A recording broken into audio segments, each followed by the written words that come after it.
Testing.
Oh, excuse me. There we go again. Not there we go again. Not having the mic ready. It's your boy Blastoff, man. We back. We're back. We doing it again, man. What a weekend we had. What a weekend. Excuse my voice if you can barely understand me. My voice is a little raspy. I was at the game, man, and what a time. What a beautiful night. Cool night. Pretty cool. Uh, the intro was crazy. Um, you know, vibes were crazy. It's been a long while since we celebrated like that on a Sunday night in Houston, especially at NRG. If it wasn't the rodeo, uh, we wasn't partying for the team. But hey, welcome back everybody to Real Texans Talk, and I am your host, Darryl Blastoff, and I want to get into what happened over the weekend, man. We're up in the division, 2-0. Everybody else in the division, Jags, Titans, Colts, they all dropped it. They all dropped their games again. I want to give a shout out to the city, the team, the organization for putting on a beautiful show for the fans. That place was rocking. It was rocking like crazy. It was parties in the hallways. I don't know about the other levels, but the level I was on, man, they were rocking. You can check out the short I got on the YouTube channel at Blastoff ENTCO. I posted a little short of the party that was getting thrown up there, man. It was crazy. The DJ, and it was like you were at a club, man. But one thing I can say is that this team put out a gritty win in front of the home team. Excuse me, in front of the home crowd. We put out a gritty win. CJ went, 23 for 30 on 36 attempts, 260 yards and a tutty. Nico Collins, what can you say? Nico Collins, man, he went off. He had 8 receptions, 135 yards and a touchdown. And that was right after the play immediately after he was penalized for unsportsmanlike conduct because he was poked in the eye by the Bears player. And, he just pushed the guy up off of him because the guy had his hand all in his face mask, and he ended up pushing the guy up off of him, dude. Get up off me. Get the hell off of me. And the ref chose who he wanted to throw the flag on, and unfortunately it was us. It cost us some yards, but what was it? Second and 23 or third and 23 or something like that. Hey, CJ drops a dime to Nico, and he just barrels his way into the end zone, dragging the defender. He drug him into the, they were hanging on. He discarded one, and another one came on him in the end zone. He just slung the guy down, man, like a rag doll, and it was crazy. It was like, whoa, man, this dude he's on another level, man. Nico is he's leading the league right now in yards and receivers yards with 250 plus yards. Nobody's even the next the receiver under is down by 200. 50 yards. They're down by 50 yards, 50 to 52 yards. But it was a good game, although it was kind of frustrating because I know we all saw all of those penalties that were created during the game, man. False starts and roughing the passer, and it was just crazy on both sides of the game. On both sides, I think the Texans committed 12 penalties. The first half, CJ was rolling, he was getting in rhythm, and the false starts. Laremy Tunsil, I think, had like 2 false start penalties, 2 or 3. He's gonna have to clean that up, because he's a veteran. But he did block very well. I don't think he gave up any pressure. And he was the highest graded tackle this week. So he did his job on that level. But in my opinion, what does what good is that? Well, it's very good, excuse me, because you're keeping CJ up right and up straight. But what good is that if you're gonna have guys getting injured? Excuse me, the team going backwards. You'll get injured if you let your quarterback get hit, is what I meant to say. What good is it if you got guys getting injured? I keep saying that. What good is it if you have the team going backwards because of false starts? It's just as bad as a sack outside of the fact that you're going to get your quarterback hurt by letting them take hits, sacks. But you're still pushing the team backwards. So I think he'll get that cleaned up. Like I say, man, I've been posting, commenting on tweets and Twitters defending the team, on social media posts, just letting everybody know that, hey, man, this was only the second game. It's good to have things and errors to clean up, watch film on a victory than it is to be trying to clean up stuff in defeat. So not only do you have to worry about how you got beat and whatnot, you still have to worry about, what errors were made that got to be cleaned up. So we just feel as though this team is on the rise. Everybody's giving them their flowers. I had a little say so to a couple of these media members in the media, these national media members that were doubting and saying, one guy in particular, he used to work down here in Houston on 610, and he said that we were playing our games too close for his comfort, and that he would take the Bears on the bet on the money line because he felt that we were going to drop that game. He thought that Caleb Williams was going to go for over 200 plus and maybe 2 touchdowns on us, and Caleb ended up having 23 completions for 37 attempts and 174 yards, and he threw 2 crucial picks. And shout out to Kamari Lassiter, man, and Derek Stingley, our 2 young gunners. And I said on the last stream that, with Jeff Okudah going out, it's Kamari Lassiter time, and boy, was it his time. Boy, was it his time. The dude showed up, and the dude showed out. He actually had another interception that was called back because of something one of his teammates did that nullified the interception. But that young brother, he got his. And he had been doing it in camp, in training camp. I think he picked off CJ a couple of times in training camp, once or twice in training camp. So he was ready for the moment. The lights weren't too bright. He's the highest graded cornerback out of the rookies, the 5 rookies drafted this year. So Nick Caserio continues to show that he and the team that he's put together and his assistants and his crew that he's put together are, ready for the moment. I couldn't be more happy with how the team looked. The game was actually supposed to be more. It shouldn't have been that close because Cam Akers fumbled at the goal line and turned the ball over to the Bears when we were finna go up. We were finna go up another, 6-7 points.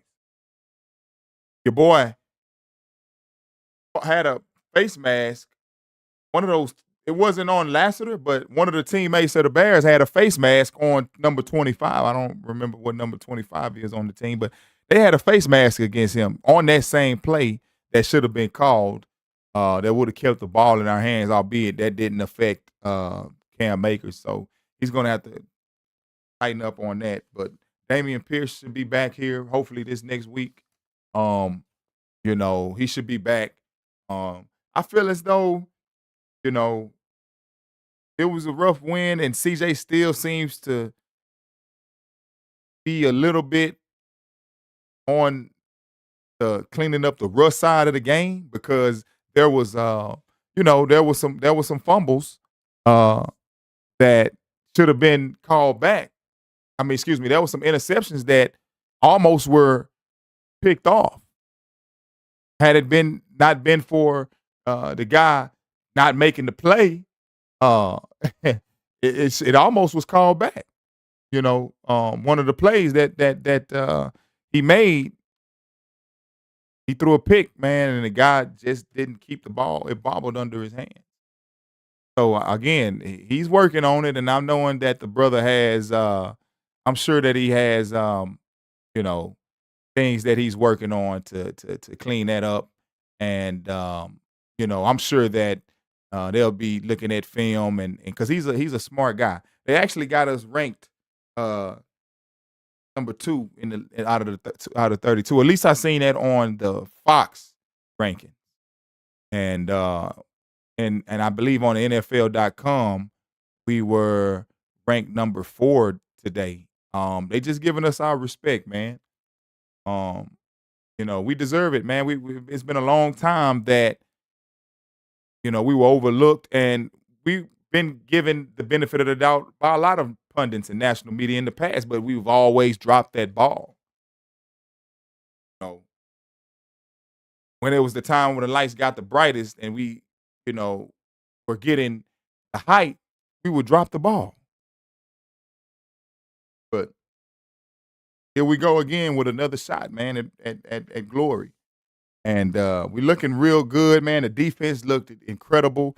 I did see them clean up the secondary cleaned up, um, from what happened in the previous game. You know, they cleaned it up from the game with the coach. They didn't give up really. I don't really can see too many. They didn't give up really too many big plays.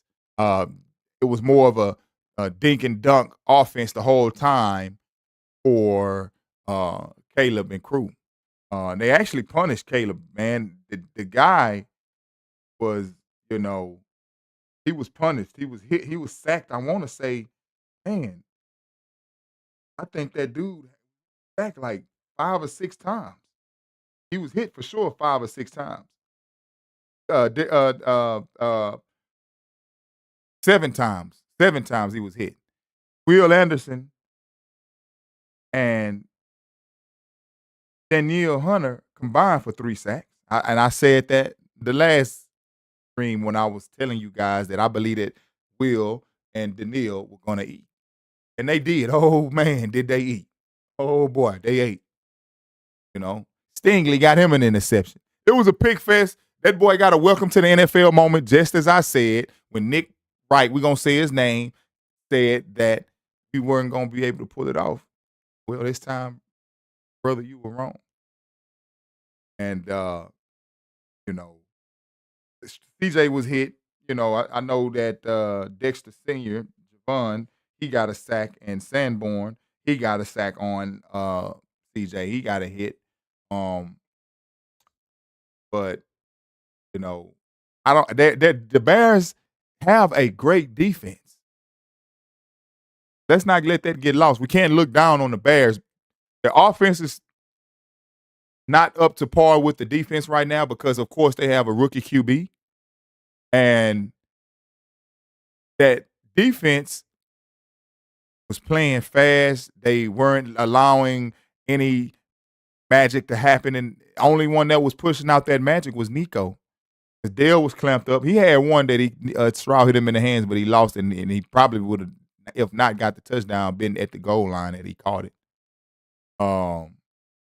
But Kaimi can't go without Kaimi. I said this the last episode. Kaimi, man, he is clutch. He is setting records, man. Kaimi is setting records. He's the first, field goal kicker to hit 5 from the 50 to plus in 2 games. That's incredible. The guy's becoming Justin Tucker-like. The young Justin Tucker. That guy is deserving all of his money. He just got a contract, I believe, and he's getting his money. And Nick Caserio looks smart for settling in with him and Nico early before this stuff started, because Nico is playing above his value, to be honest with you. He's the top receiver in the league currently, and he's not even top 10 and getting paid. So kudos to Nick Casario for getting Nico and Kaimi on team-friendly deals, man. Kudos, you know. Uh, Joe Mixon. Joe, you know, Joe had 25 yards, but he went out with an ankle injury due to a hip drop. Hip drop. He was hip dropped. Nobody's going to dispute that. But the refs didn't choose to dispute that. The refs didn't choose to call that. The refs didn't choose to play the game, you know. But, you know, we had our moments, too, with the refs could have threw flags, and they didn't. So, I mean, it balanced itself out. We got the dub. I'm excited to see what we're going to do in Minnesota. We're favored by 2.5 right now currently. Road favorites. It's been a while. It's been a while since we've been the road favorites.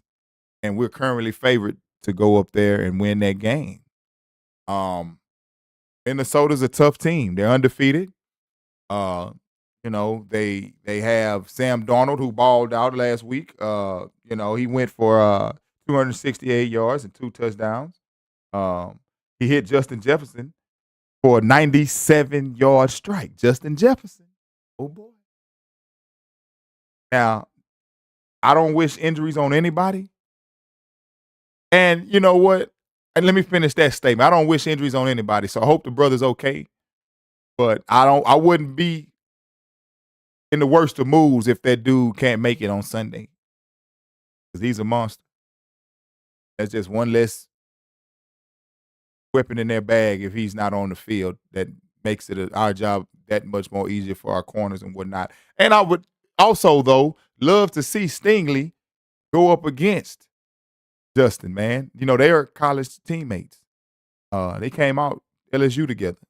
So Stingley used to shut Justin down in college, man, in practice. So that would be an interesting matchup. I'm not going to lie. You know what? Just for the sake of that, you know, I know a lot of us would be down to check that out, you know, to see that matchup between Justin and Stingley. Yeah, we would love to see that. We would love to see that.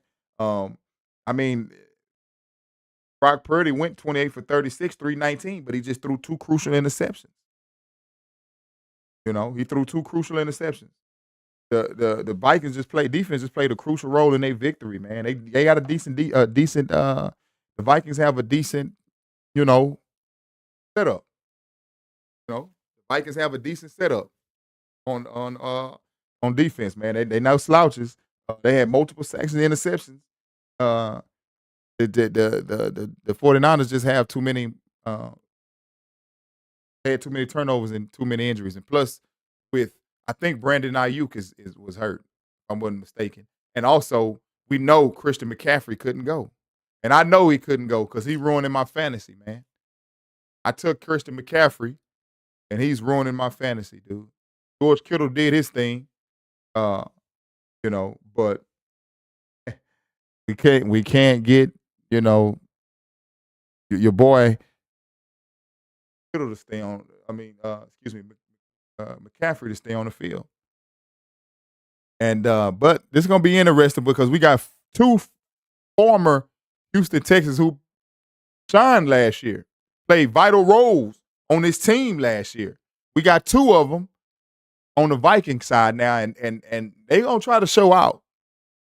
Oh, they're gonna try to show out. Blake Cashman, the linebacker that went off last year. Blake Cashman went off last year. And Jonathan Grenard, you know. Jonathan Grenard is over there. And these boys are gonna be looking for I wouldn't call it a revenge tour because I don't think it was bad blood. I think they were just allowed to walk in the market and explore the market, and they found a better situation that suited them. So this is going to be real interesting to see. They don't have the premier pass rusher that we have because we have one of their premier pass rushers in Danielle Hunter.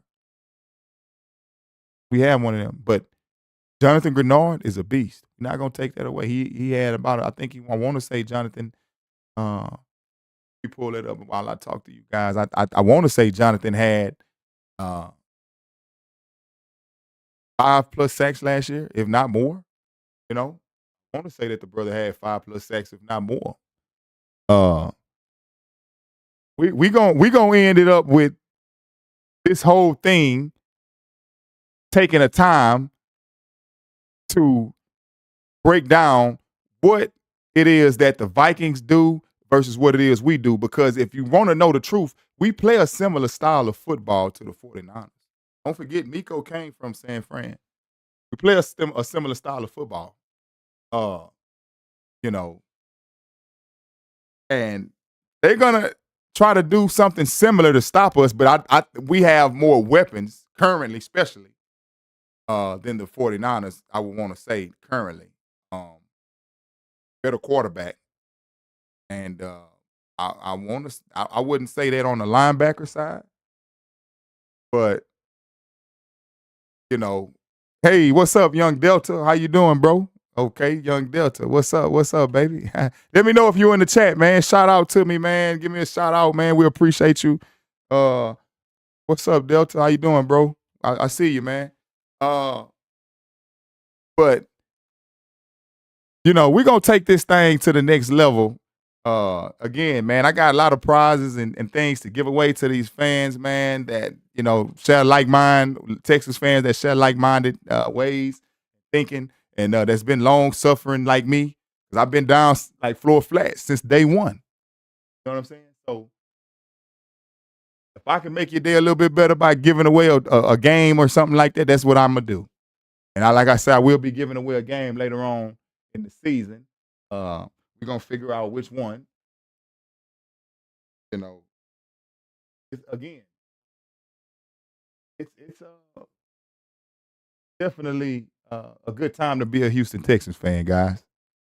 Definitely a time to be a Houston Texans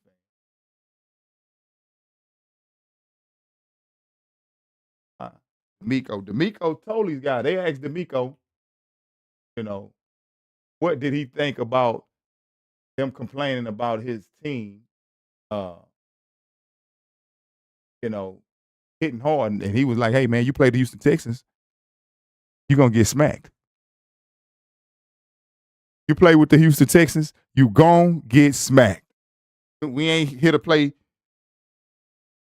pee-wee football. We smacking boys in the mouth. We hitting them hard. We coming with it."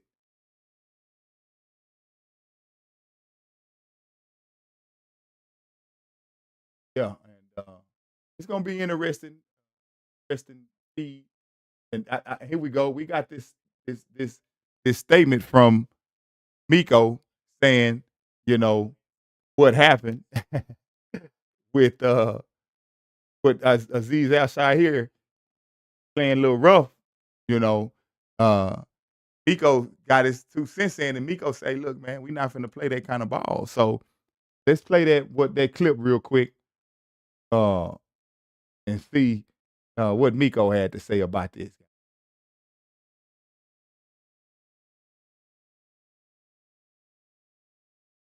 Got it on here.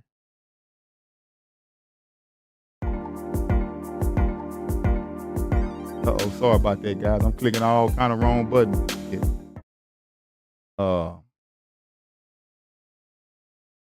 Yeah, here we go. Here go Miko. Let's see what old Miko had to say about it, guys.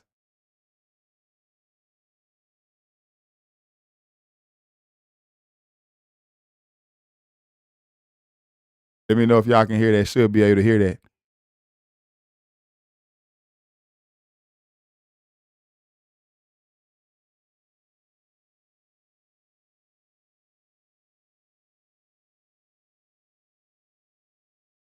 Y'all hear that? Let me know if you can hear that. Say it one more time. Let me know if y'all can hear that.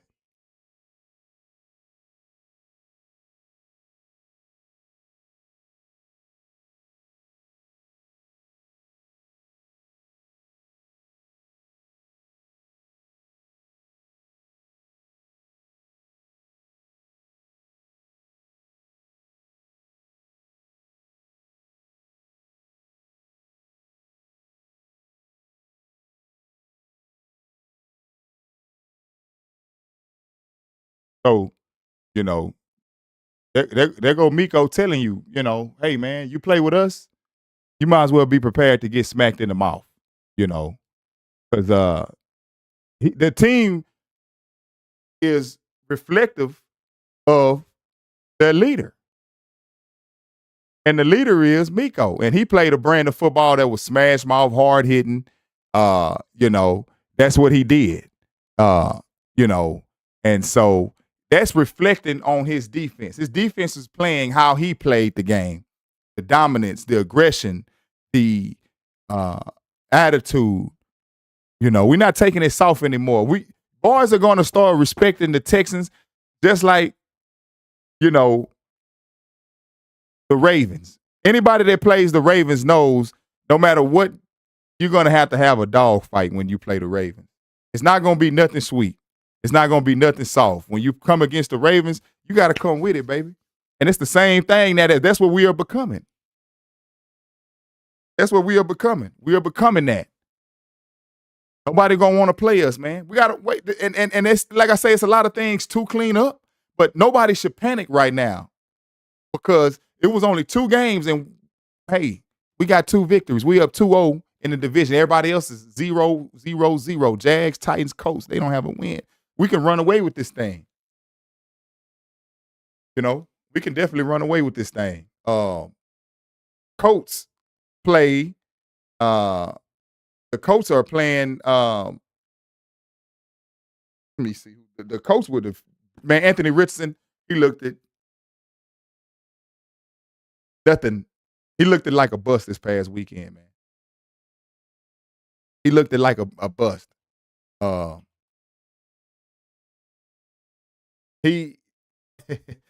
Levis looked at like a bust this past weekend. Man, we are in good shape right here. We are blessed. And I want to go back to Caleb Williams, how he had all that hype. And, he was the next Mahomes and he was demanding. Well, the rumors were, I never seen him actually say it, but it was rumored that his father and him were like, we want part ownership in any team that drafts us. Like, come on, man. What's wrong with you, bro? What are you thinking? What are you thinking, man? You thinking that you could, come here in the league and you're that good to get ownership in a team, bro? Wow. I don't know. The Packers, got their first win against them boys, man. Packers made them look average. Anthony Richardson is showing that he just had a couple of big plays. I know for sure he had 2 30-yard bombs on us, something like that last week. That Sunday game against us. He had 2 bombs against us. And other than that, he was average. He went 9 for 19. So it looks like we're in good hands, fellas. Nick Caserio came down here from that winning organization that won consistently in the Patriots. And he's bringing that same mentality down here with the associates that he's putting on his team, the assets that he's acquiring, and instilling that same winning mindset. So we can now be consistent if everybody else doesn't improve, man.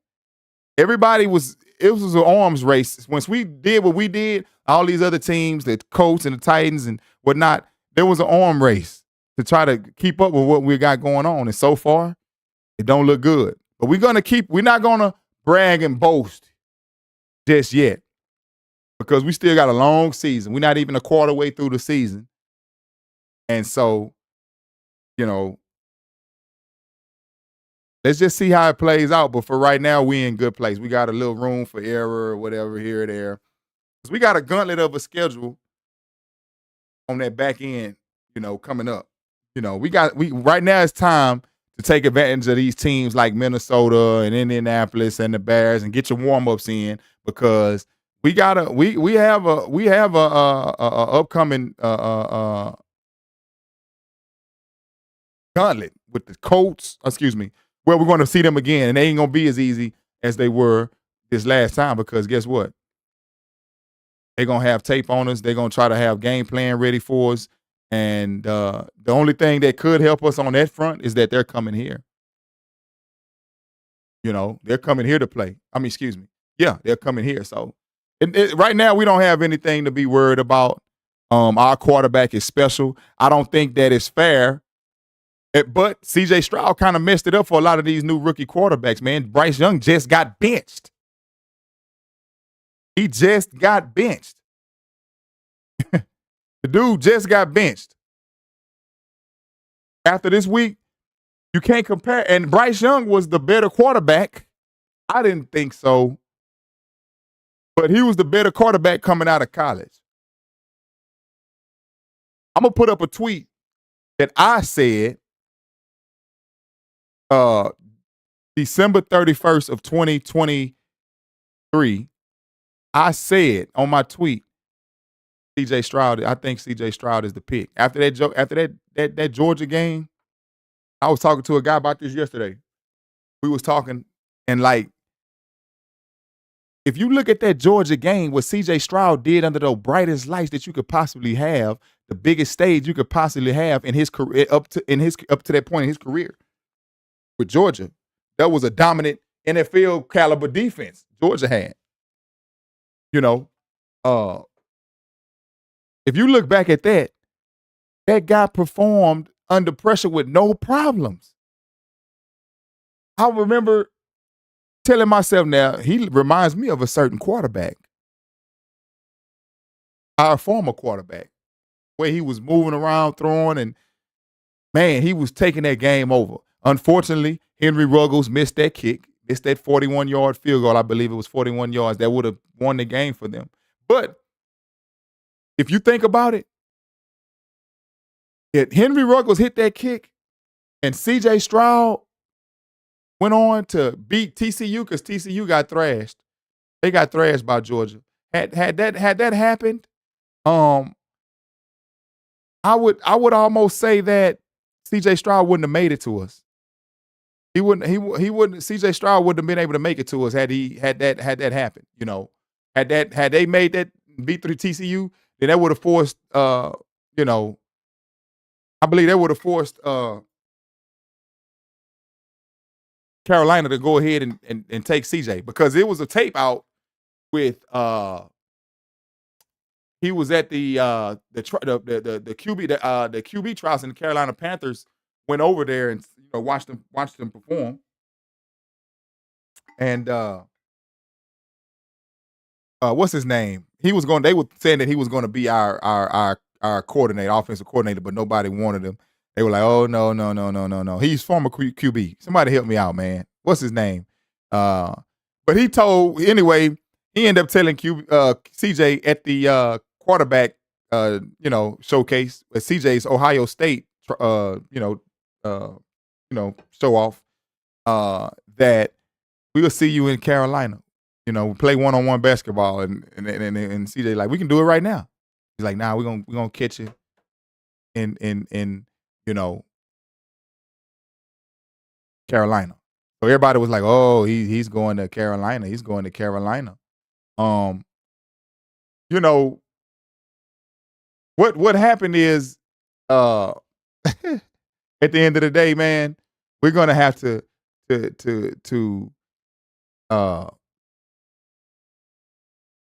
thank the stars, man. Thank the Lord, man, that this is what happened for us, man. Because without that, who knows what would have happened? Without that, who knows? Who knows what would have happened? Because we were able to pull that off, and we were able to get the lucky guy, the good guy. That's an anomaly. We can't compare anybody else to CJ. So Caleb Williams coming into the league, we can't compare him to CJ. We can't compare any of these guys to CJ. They're just not him. They're just not him. They're not going to be able to be him. They're just not. They're not going to be able to be him. And we just going to be thankful that it happened. We're going to take this in stride, man, and continue to ride this wave of good vibes and energy that we're receiving from this guy, man. Because it's a good vibe here. It's a very good vibe. It's good energy. We're lucky. We blessed. The city's up. The merchandise is getting sold left and right.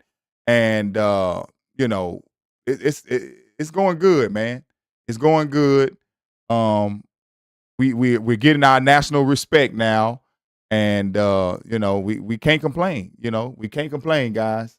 We let's just thank the stars for what we have here, and you know continue to ride this wave, man. I want to know, do y'all think like I think now we have our own identity? I believe we have our own identity now. We have our own identity. We have our own team.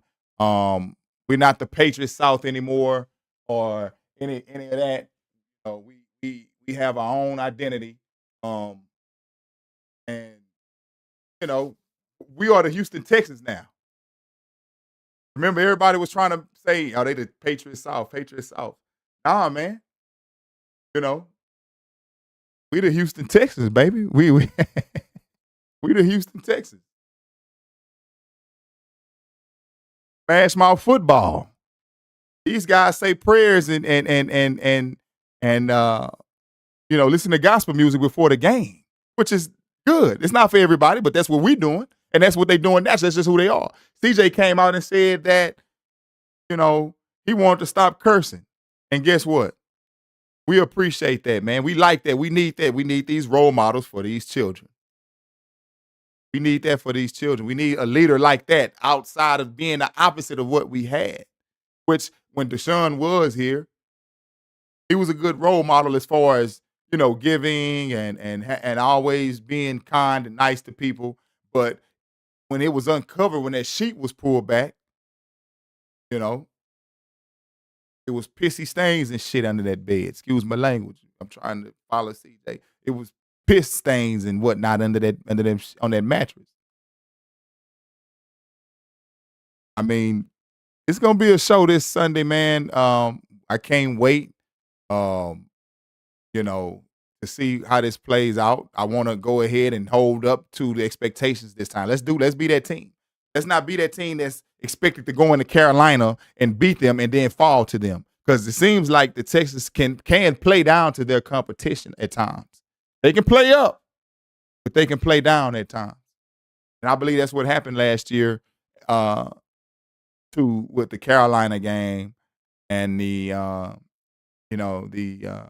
Atlanta Falcons game and whatever. We do have too many close games. I won't dispute that. I won't dispute that we have way too many close games. I'm not going to argue that.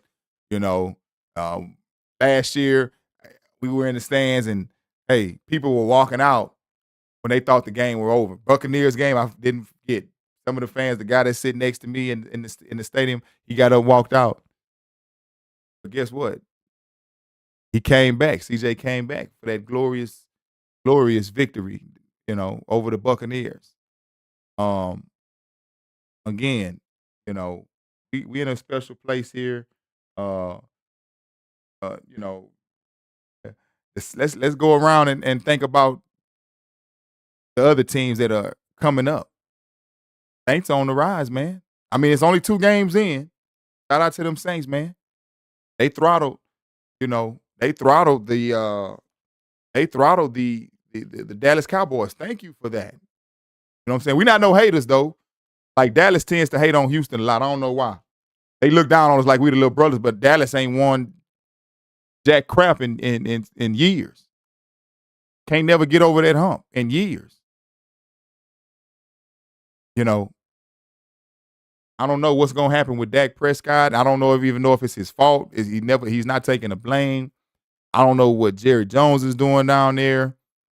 But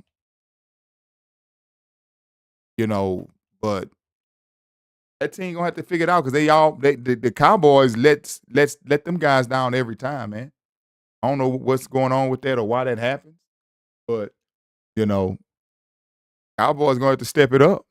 You know what I'm saying? Hey, all my Cowboy fans out there, shout out. We're not hating, okay? We're not hating, but y'all got to come on, man. Y'all got to face us. We want to be able to, we don't want y'all to be, we want to make it a good matchup, and I'm pretty sure that's the way it's going to headline. I'm pretty sure that's the way it's going to headline. When we go up against y'all in November, it's going to be a headline, man. because the Saints came in there 44-19. I mean, come on, man. 44-19. Kamara went crazy. Saints had total 432 yards. The Cowboys had 353, which was okay. But the Saints just had a strong offensive performance, man. And, you know, I had forgot that Clint Kubiak is their offensive coordinator. And we all know who Clint Kubiak is, fellas, ladies. Texans fans know who Clint Kubiak is. They know his father, excuse me. We know his father. And his father was putting down some of the best offensive years. Hey, Matt Schaub looked great in Matt Schaub's years. Matt Schaub had MVP years that I don't even think he won, but he was damn near to win. I remember him being Pro Bowl MVP. Matt Schaub was breaking records, man, with the Texans when they were rolling. You know? And Kubiak's offensive schemes, man, were I think we kind of run that Shanahan, Kubiak, Free, they run like this, man, with the way they, run that West Coast offensive style. And so, man, things just emerged out of nowhere. Nobody gave them that type of chance. They never gave Derek Carr that type of chance, but it's all about coaching sometimes. A lot of times it's about coaching. Yeah, your talent, you need the quarterback that can process and the intelligence to read defenses and get the guys in positions. But it's also the coaches to know the strength of their team and utilize the strength of their team. If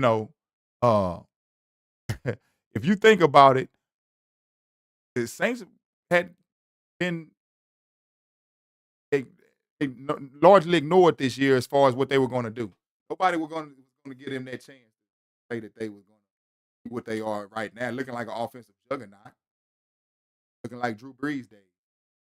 Last time they put up 40. Could be wrong. Was it with old Drew? You know, it was a good game. I don't know if you guys are aware of this, but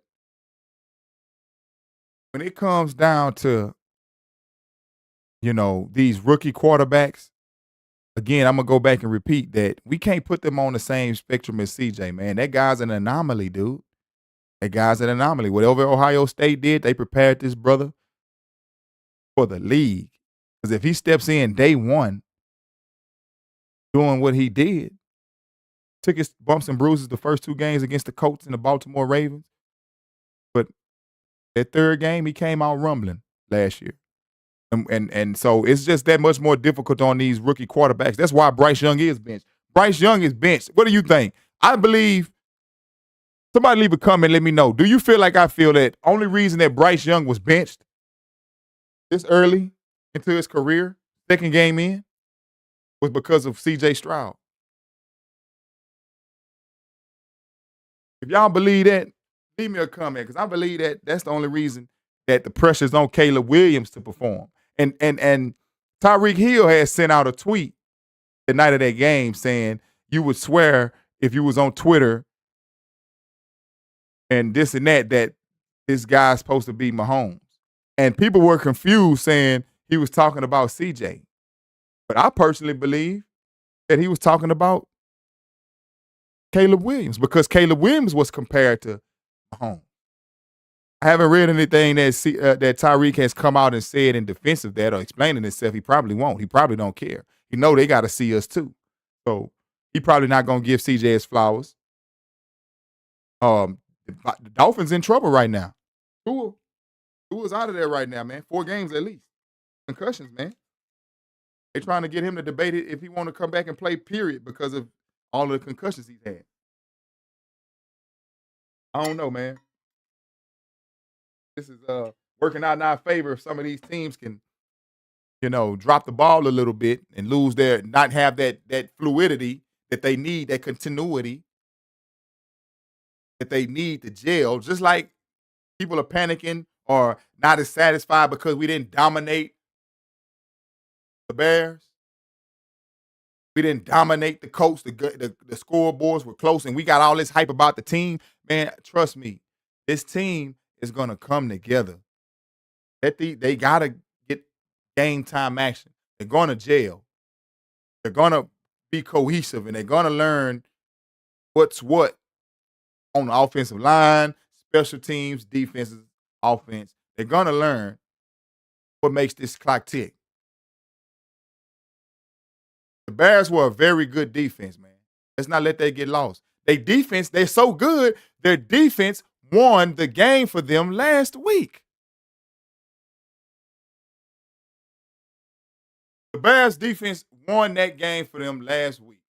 Won the game, and you know, they only had a field goal that was the positive offensive points for the Colts.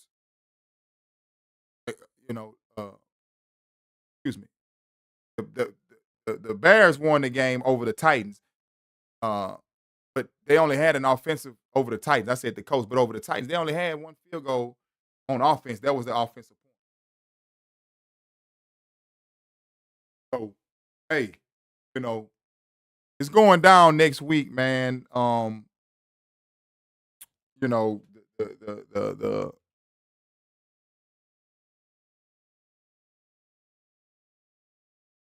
give me 1 second, guys. Try to look up.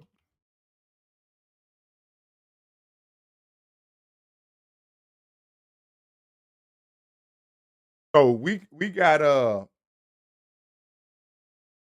you know, week 2, we had a bunch of winners and losers, man, and we are one of the undefeated, the few undefeateds here.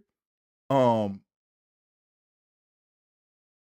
it's who's all undefeated. I know that the Chiefs are undefeated. Uh, the Saints are well, the Saints are the Saints are undefeated. Uh, the Steelers are undefeated. The Vikings are undefeated. Um, Dallas lost. Chicago, Denver, San Fran. Um, and so all these teams, Colts, Titans, Jags. You know, it's the Ravens. The picture's getting more and more clear of who's starting to emerge. The tide is shifting because usually the Ravens will roll on through, coast on through, man.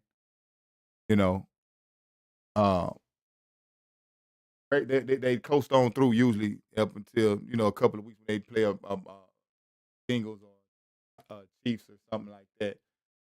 But you know, think about it.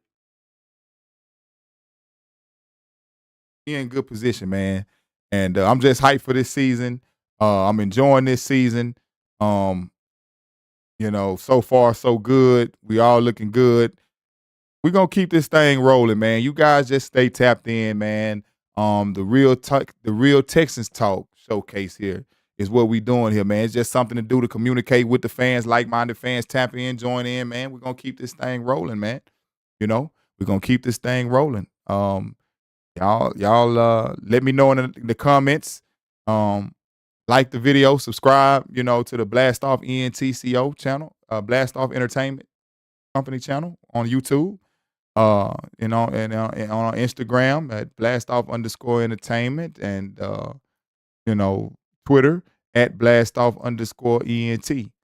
I really appreciate the viewers and the support, man. And like I say, this is just something to do for my love of the fans, my love of the team and the fans. That's family. The fans are family. And we're gonna keep this thing rolling, man. And we got these Vikings coming up. I think it's gonna be a great game. We may have a watch party. I'm thinking of doing a watch party that day. So y'all stay tapped in, man. If you want to check out the game with me, man, while we turn up and celebrate and support our team, man. Y'all stay tapped in. I am your host, Darryl Blastoff. I am broadcasting from a secret location on Mars. This is the Real Texans Talk. Representing H-Town all the way. Go Texans. We'll see y'all, man, later on this week. See a preview right before the game. We'll do something probably Saturday. I want to say we'll do something Saturday night or Friday night. I'll put the word out, but just follow me and you'll be able to keep up with what's going on. This is the Real Texans Talk, man. And again, I am your boy Darryl Blastoff, and we appreciate you guys for coming in and following, and we're gonna keep this thing rolling, guys. Y'all be blessed, and I'll see y'all soon, man. Thank you for checking us out.